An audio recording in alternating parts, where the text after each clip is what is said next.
ఒక్కసారి కొమ్మూరి గోల్డ్ కి కాల్ చేయండి. తాకట్లో ఉన్న మీ బంగారాన్ని విడిపించి మార్కెట్ ప్రైస్ కి వాళ్ళు కొనుక్కుని మిగతా డబ్బులు మీకు ఇచ్చేస్తారు. ఒకప్పుడు భాష కోసం పాకిస్తాన్తో కొట్లాడి దేశాన్ని సాధించిన బంగ్లాదేశ్ ఇప్పుడు మతపరమైన ఉద్రిక్తతలతో అల్లాడుతోంది. ఢాకా వీధుల్లో వేలాది మంది హిందువుల చేతుల్లో జ్యోతులు పట్టుకొని జై శ్రీరామ్ అంటూ నినాదాలు చేస్తున్నారు. ఓ 5 ఏళ్ల క్రితం ప్రశాంతంగా కనిపించే నగరంలోని ప్రధాన సెంటర్లు ఆ తర్వాత నిరసనల కేంద్రాలుగా మారిపోతూ వచ్చాయి. ఇంతకీ బంగ్లాదేశ్లోని హిందువులు ఎందుకు వీధుల్లోకి వస్తున్నారు? ఒక రాముడి ఫోటోని అవమానించారన్న కథ ఎలా దేశవ్యాప్త ఉద్యమాన్ని దారితీసింది? ఇంకా నిర్మాణంలో ఉన్న ఒక భారీ రామ విగ్రహం ఎందుకు వివాదానికి కేంద్ర బిందువైంది?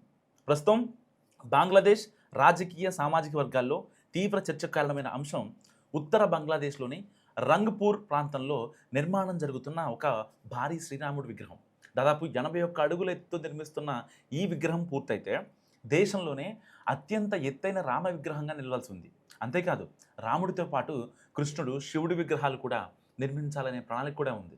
కోట్ల రూపాయల వ్యయంతో చేపట్టిన ఈ భారీ ప్రాజెక్టులో ఇప్పటికే సుమారు 80% పనులు పూర్తయ్యాయి. అయితే కొందరు ఇస్లామిస్ట్ వర్గాలు ఈ ప్రాజెక్టును వ్యతిరేకించడం స్టార్ట్ చేశాయి. బెదిరింపులు పెరగడంతో ఆలయ కమిటీ నిర్మాణ పనులను తాత్కాలికంగా నిలిపివేసింది. అక్కడితో వివాదం ఆగలేదు. ఈ నెల ప్రారంభంలో జరిగిన ఒక నిరసన కార్యక్రమంలో శ్రీరాముడి చిత్రాన్ని అవమానించారనే ఆరోపణలు వెలుగులోకి వచ్చాయి. శ్రీరాముడి చిత్రంపై చెప్పు ఉంచి అవమానించారని హిందూ సంఘాలు ఆరోపిస్తున్నాయి. ఈ ఘటన హిందూ సమాజంలో తీవ్ర ఆగ్రహానికి కారణమైంది. ఫిర్యాదులు నమోదైనప్పటికీ ఇప్పటి వరకు ఎవరిని అరెస్ట్ చేయలేదని నిరసనకారులు ఆరోపిస్తున్నారు. అదే కారణంగా ఢాకాలోని షాబాగ్ కూడల్లో భారీ ర్యాలీలు జరిగాయి. వేలాది మంది హిందువులు వీధుల్లోకి వచ్చి న్యాయం కోరుతున్నారు. బాధ్యులను వెంటనే అరెస్ట్ చేయాలని ప్రభుత్వానికి గడువు కూడా విధించారు. ఈ ఘటనను అర్థం చేసుకోవాలంటే బంగ్లాదేశ్ చరిత్రను కొద్దిగా వెనక్కి వెళ్ళి చూడాలి.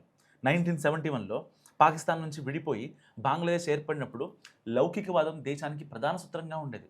అయితే తర్వాతి దశాబ్దాల్లో రాజకీయ పరిణామాలు, మతపరమైన ప్రభావాలు దేశ సామాజిక నిర్మాణాన్ని క్రమంగా మార్చేశాయి. ప్రస్తుతం బంగ్లాదేశ్ జనాభాలో హిందువులు సుమారు 8% మాత్రమే ఉన్నారు.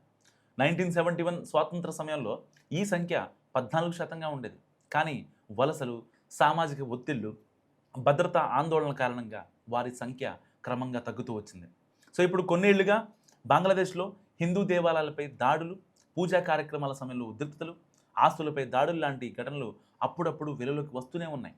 ముఖ్యంగా రాజకీయ అస్థిరత పెరిగిన సందర్భాల్లో మైనార్టీల భద్రతపై ప్రశ్నలు తలెత్తున్నాయి. 2026 తొలి 3 నెలల్లోనే 100కు పైగా మతపరమైన హింసా ఘటనలు నమోదయ్యాయని రికార్డ్స్ చెప్తున్నాయి. అందుకే ఇప్పుడు జరుగుతున్న ఈ నిరసనలు కేవలం ఒక దేవుడి ఫోటోను అవమానించారనే అంశం చుట్టూ మాత్రమే తిరగట్లేదు. తమ మత స్వేచ్ఛ, తమ గుర్తింపు, తమ భద్రతకు సంబంధించిన పెద్ద ప్రశ్నలు కూడా హిందూ సంఘాలు లేవనెత్తున్నాయి. మరోవైపు ప్రభుత్వం మాత్రం ప్రతి పౌరుడికి తమ మతాన్ని ఆచరించే హక్కు ఉందని చెప్తోంది. బంగ్లాదేశ్ అందరిది అనే సందేశాన్ని నాయకత్వం పలుమార్లు కొండబద్దలు కొట్టింది.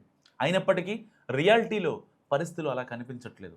ఒకవైపు సామాజిక సామరస్యాన్ని కాపాడాలనే పేరుతో విగ్రహ నిర్మాణాన్ని నిలిపేయాల్సి వస్తే, మరోవైపు తమ మతపరమైన హక్కులు దెబ్బతింటాయనే భావన మైనార్టీలో పెరుగుతుంది. ఇక నిలిచిపోయిన రామ విగ్రహ నిర్మాణం మళ్ళీ ప్రారంభమవుతుందా అనే అంశాలపై అందరి దృష్టి నిలిచింది. ప్రస్తుతం ఢాకా వీధుల్లో వినిపిస్తున్న నినాదాలు కేవలం ఒక రాముడి విగ్రహం కోసం మాత్రమే కాకుండా బంగ్లాదేశ్లో మైనార్టీల భద్రత, మత స్వేచ్ఛ, సామాజిక సమానత్వంపై జరుగుతున్న పెద్ద చర్చకు ఉదాహరణగా నిలుస్తున్నాయి.